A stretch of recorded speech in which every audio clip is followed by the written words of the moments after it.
Hey adapters, welcome back. Today our guest is Aaron Rothman. Aaron has 18 years of stormwater and remediation consulting experience working with cities across the United States.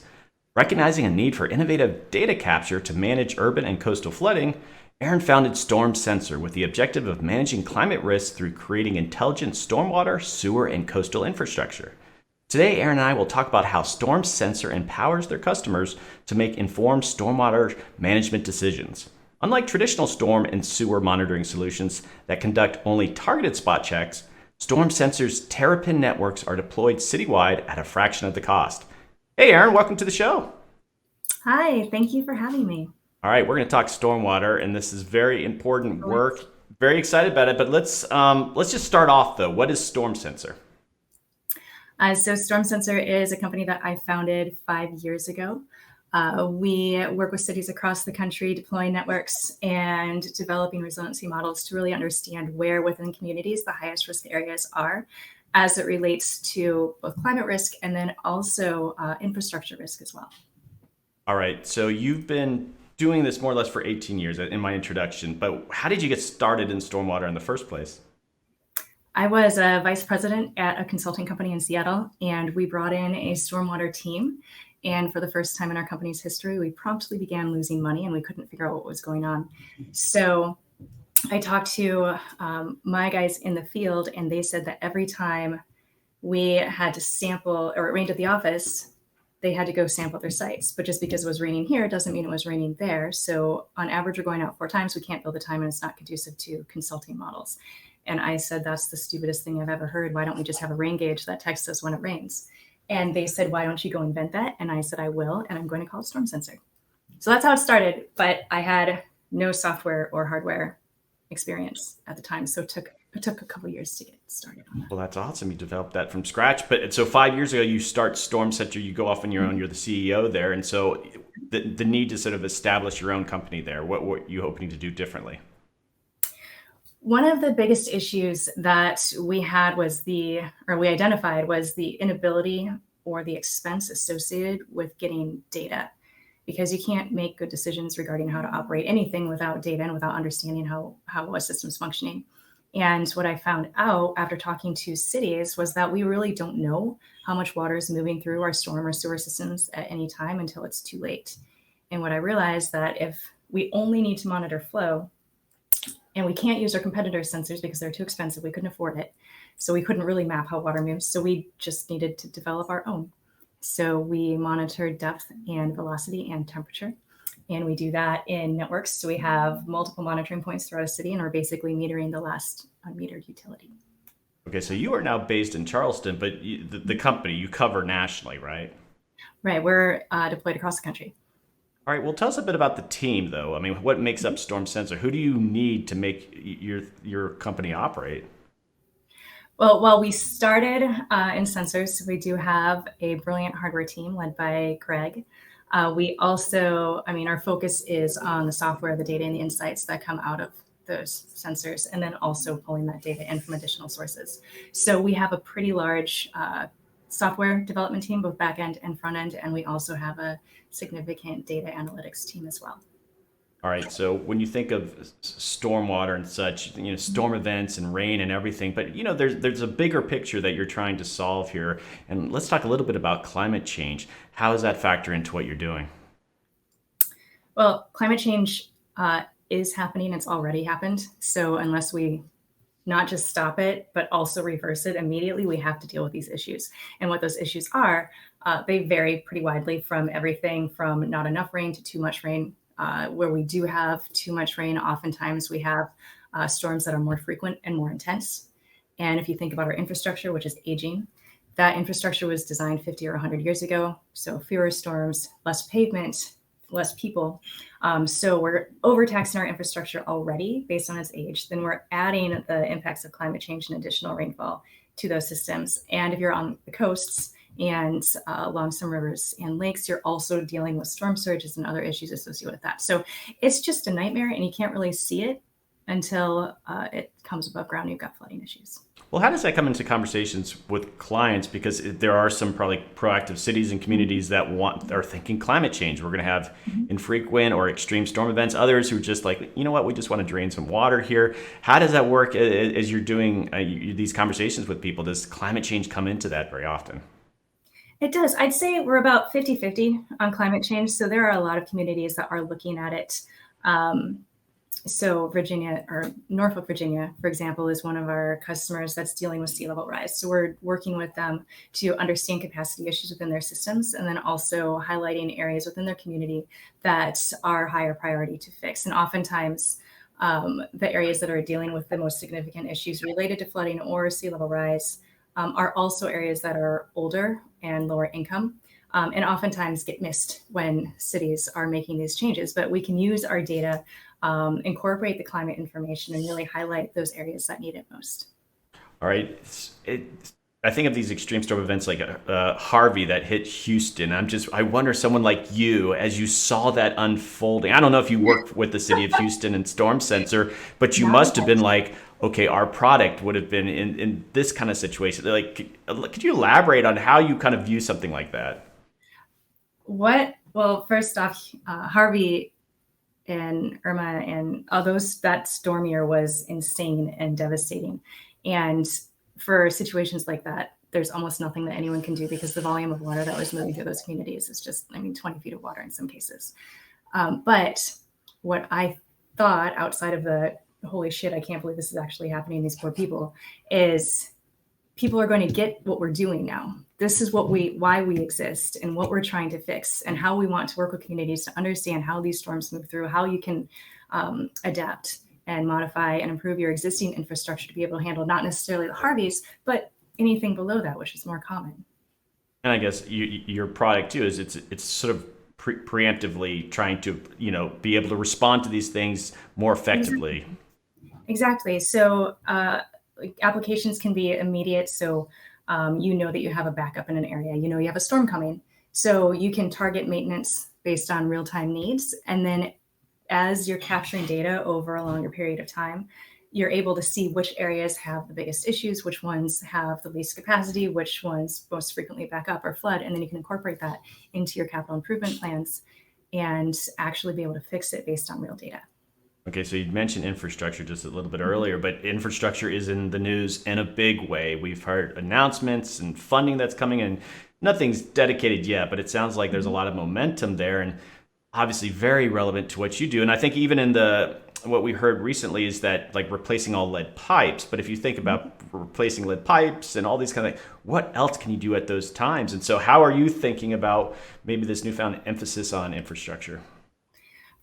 What I think, well, first off, I'm delighted because I have done so much work in infrastructure, and just understanding that we've primarily done a run to failure model. And what people expect is for their infrastructure to work, but they don't necessarily expect to pay for it because it has always done that. Right now, we're starting to see failures on an ongoing basis. And what that means with this infrastructure planning and infrastructure funding is that cities are actually going to be able to fix it. It doesn't necessarily require massive new taxes or some other budget modification that they have to implement, or giving up something else in order to have these things work. So to actually be able to fix the problem that we know we have and not just watch it happen is going to be, I think, fundamental as a shift for our country and for our growth in the future. Awesome. Okay, so let's talk a bit about the technology that you guys are using. So what are Scoot sensors? So Scoots, and just so you know, the way that we were trying to figure out what to call our sensors way back when we were inventing them. And we thought Teenage Mutant Ninja Turtles, things that live in sewers. And we decided that we probably couldn't call our system Leonardo. So we thought turtles, and a scoot is an individual scale on a turtle shell. Oh. So all of the scoots together comprise our Terrapin network, and our software is Terrapin and Terrapin AI. So super nerdy backstory there. I love it. But so the scoots are the sensors that we place within storm, sewer, and sanitary infrastructure, and also along outfalls and right-of-ways and bridges. And what they do is monitor how water is moving through these systems. So whether it's standing water or flowing water. We can identify how it's moving, where it's coming from. And all of that data is transmitted every 5 minutes to our customer's app. And they're able to track issues in real time and then also track trends, as well as receive a variety of predictions based on both the data that we've captured historically as well as forecasted weather conditions. I guess it's out of my own curiosity. And so everything down to an app, that's so empowering to have that kind of information. Something changes. I mean, they're, I guess, trained or what, like they know how to respond to something that's probably amiss, right? How does that Oh work? my gosh, yes. Yeah, the people that work in and around these sewer systems, the public works people, these guys are masters. They've been within these systems their entire careers. And I am constantly blown away at how good they are at their jobs and what they do and what they can know. What they can't know, though, is what's happening below ground if there's no sign above ground. And we help them identify what those issues are, and they know exactly how to fix it. All they need to do is understand what's happening or know that it's a thing. They just need the data. All right. So some other technology, Terrapin Mhm. AI, is that, do I have Mhm. that right? Yes. Okay. What's that? So that's our software. That's Terrapin Advanced Insights, which coincidentally is also artificial intelligence, and it's applicable as well. So what we do for that is we have a series of both our standard time series algorithms as well as some machine learning algorithms that help us basically track real-time conditions in the systems. We can also do kind of we do a kind of a resiliency risk model for communities that's called Surfer. And what that does is identify high risk areas, not or for flooding and climate risk, not based on FEMA, but based on a number of socioeconomic conditions as well as physical geographic factors. And we can pull our data into these models and really kind of see either validate the models or identify how real time data actually applies to more static data sets. And then cities can kind of see exactly how their system, how their city is operating and how their systems are operating and where they need to focus on fixes if there are any areas within their community that they don't actually have to build new infrastructure but can redirect flows and overflows so you don't have to have a flooding issue. You might have a soccer field that could be used as temporary storage during storm events, but it allows them to really understand how their city is kind of connected and how the water moves through it. Well, I think for some cities, it's probably a radical departure from what they've traditionally done if they work with you. I mean, what are those kind of moments like when someone who wants access to this information and you've just radically changed how they view data? I mean, how does I mean, that must be kind of fun when you're introducing the product to them. It is so much fun. I am a scientist, so I'm not, um, I don't really know how to be a salesperson. So what I do is I just show them the software. I say, I can talk about this all day, but to really, really explain what's happening and to see how this works, you just have to see it. And once they see it, it's beautiful and it's simple. And we designed it because I work, with engineers and scientists, and we're not necessarily known for our visual design and aesthetics. So a lot of the software that is developed for scientists and engineers is like it's just data, it's just charts, it doesn't need to look like anything. Well, I disagree. I think it should be beautiful. Everyone should have beauty and joy in their lives, and if it's stormwater, that's even better. Um, so they get to see it, and that's probably the easiest way for me to make a sale is just show them the software, what it looks, and what they get. Awesome. Well, okay, so you're working with the city of Norfolk, right? Could you Yes. describe what's going on there? What are how are they using it, and Mhm. how long have they been using the product? Certainly. So we deployed our first network in Norfolk last summer, and they're using it. They have been modeling how basically how sea level rise is impacting their storm system. And they're focused on a neighborhood. They were doing some capital improvements to reduce flooding within this community and then also open it up because it's a low income area and it was kind of blocked off. It was like surrounded by highways. You couldn't get in or out easily. So as part of opening that up and bringing it into the city, they're also retrofitting the infrastructure to ensure that they're also mitigating flood risk. And what they found with our networks, they thought that, I mean, they knew they had flooding all the time. They thought that the flooding was during heavy rain events or during high tide only. And what we found was that a significant portion of their system was at 80% capacity, 80% full on average, not just during storm events. And what that meant was that they did have to go back to the drawing board a bit to ensure that their new design could account for this additional volume that we found, because real data, there's nothing, models are lovely, but real data really tells you what you need and what you need to spend. So they're able to improve their planning and their design based on the data that we found, and also kind of size the system for future risk, not just how sea level is right now and what they're dealing with right now, but also what they expect to deal with the next 20 or 50 years. Well, Norfolk is kind of famous as a community really factoring in sea level rise, and yes, the flooding is an issue. And so that's great that they're working with you. And there's a huge military installation there. Did that come into play at all? I mean, everyone's sort of partners and working together, but were they a stakeholder in any sort of way when you were doing your work? Not yet. I'm not going to say no, but not yet. So we're primarily working with the city, their resiliency group, and their stormwater group. And when I think more about stormwater, I'm thinking about the rain events and it's flooding the system. But you'd mentioned sea level rise, and that is just what do you see as the future there? Because there's all these coastal communities, and I'm from Florida, and places like Miami, they have unusual geology that it's going to make dealing with sea level rise a big challenge. I mean, is sea level rise just a big area for you? Mm-hmm. It is, actually. So we're also in North Miami. We're in Jersey City looking at some of these issues as well. And so sea level rise, but then also urban flooding within these communities often as a result of climate change, but the aging infrastructure. And that's just because so much of the focus is on coastal areas, and FEMA maps and associated flood insurance are based on coastal estimates. But so much of the flooding that we're dealing with is not just sea level rise issues, it's inland at higher elevations, and it's due to the infrastructure issues that we're seeing. Okay, so more broadly, we're talking about cloud-connected sensor networks here. And just there's a tool, there's technology that you can make sort of decisions from, but you have bigger ambitions at how this can improve the overall health of a community if you're using this kind of information. What do you mean by that? So when you're looking at critical infrastructure, so we're looking at as, we call it CI squared. So it's critical infrastructure and climate intelligence.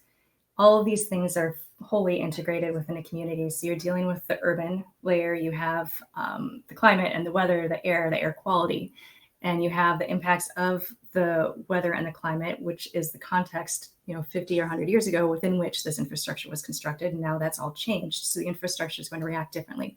And then you have what's happening below ground and in waterways, whether it's the quantity of the water or the quality of water moving through these. So being able to tie all of those data sets together and really integrate and show visually how a community's impacted in different areas, where the heat island impacts are, where the air quality issues are, where the water quality impacts, if you have key indicators in advance that can be validated by the data that we're capturing, and really allow a city to fix 80% of the problem by applying a 20% solution, by really focusing on those overlapping factors. All right, so how do you see your organization changing the landscape of environmental change? I know that's a big question, but mm-hmm. I think I'm not going to say we're pioneers, because we're not, but I think that the enthusiasm with which my team and our customers and our future customers are engaging with the information that we're creating and capturing, and the amount of the opportunities that we have to share what we find and what we do, I think we can make it a truly well-known, widespread, open issue that is something that can be fixed. I think a lot of the times we look at environmental issues as something that happens over there, or it's too expensive, or it's too late. But right now we can capture the data and we can empower these communities to make changes now that help us in the future. And as long as we do that now, and as long as we embrace it as a community and as a country and ultimately as a world, I think that we can bring our planet into some degree of equilibrium. Well, on that note, so we've talked a bit about the technology and even the team that you have there, but there's a culture at StormSensor that you're promoting. What are you trying to do?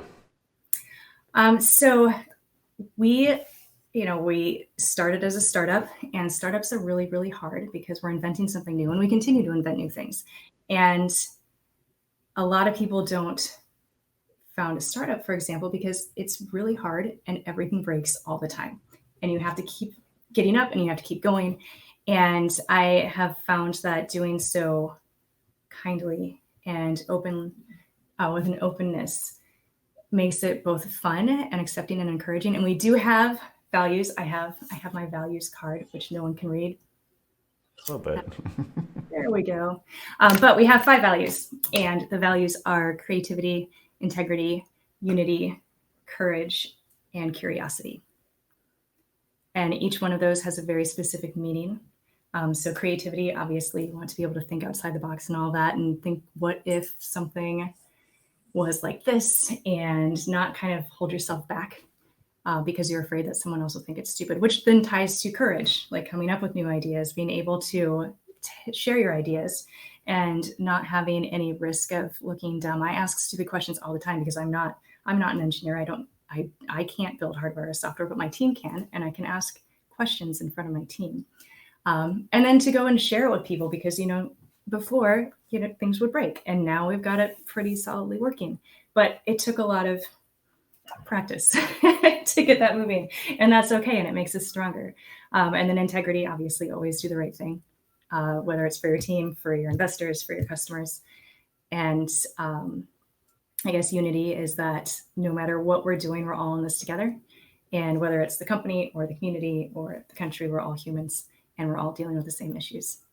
Wow, do you get to bring those into the actual hiring process there at StormSensor? Is that come on early on? I do. And I just got the cards printed. So my team who may be watching this, everyone's getting a care package from StormSensor that includes their values card. Fantastic. Well, let's wrap this up. But if people want to learn more about StormSensor, how should they engage with you? Email is the best way to do that for sure. So Aaron@stormsensor.io. Okay, and anybody else on the team that they should be in contact with, or if we want to do some follow up with?